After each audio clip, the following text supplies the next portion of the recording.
पाल इलाके में महिला से दुष्कर्म और ब्लैकमेलिंग की घटना आई सामने। सूरत के पाल इलाके की एक महिला से दुष्कर्म और ब्लैकमेलिंग की चौंकाने वाली घटना सामने आई है।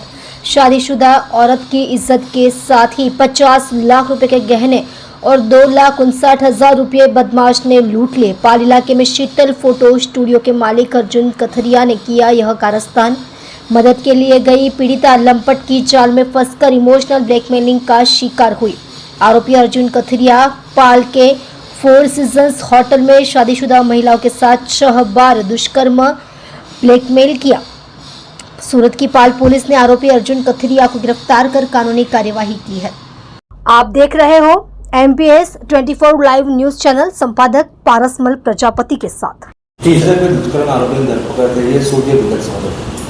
તારીખ 26/6/2025 રોજ પાલ પોલીસ સ્ટેશનમાં એક મહિલાએ BNS 2023ની કલમ 64(2) M 318(4) 352 મુજબની ફરિયાદ અર્જુન ધ્રુપદ કંથારિયા નાઓ વિરુદ્ધ આપેલ છે।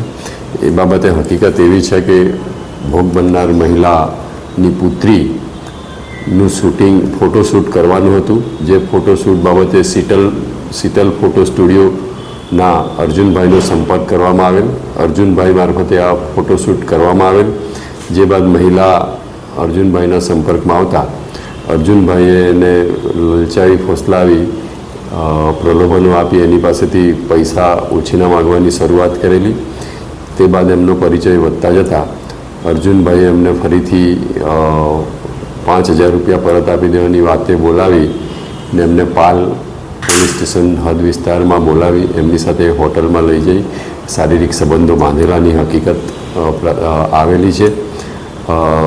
તે બાદ અર્જુનભાઈએ મહિલા પાસેથી 52,49,000થી 49,000 જેટલાના સોનાના દાગીનાઓ અવારનવાર પડાવી લીધેલા છે, જે બાબતની ફરિયાદ આવતા ગુનો રજીસ્ટર કરવામાં આવેલ છે। આગળની તપાસ ચાલુમાં છે। આરોપી અટક કરવામાં આવેલ છે। આરોપીના 3 દિવસના રિમાન્ડ મેળવી જે મુદ્દામાલ જે આપવામાં આવેલ છે મહિલા દ્વારા એ કબજે લેવાની કાર્યવાહી હાલ ચાલુમાં છે। હાલ અત્રેના રેકોર્ડ પર એવું કોઈ ઉપલબ્ધ નથી કે અગાઉ કોઈ આરોપી વિરુદ્ધ કોઈ ગુનો દાખલ થયેલ હોય। હાલ તપાસ ચાલુ હોય। આગળની તપાસ જેમ જેમ થશે તેમ તેમ આગળની પ્રગતિ આપણને જણાવવામાં આવશે।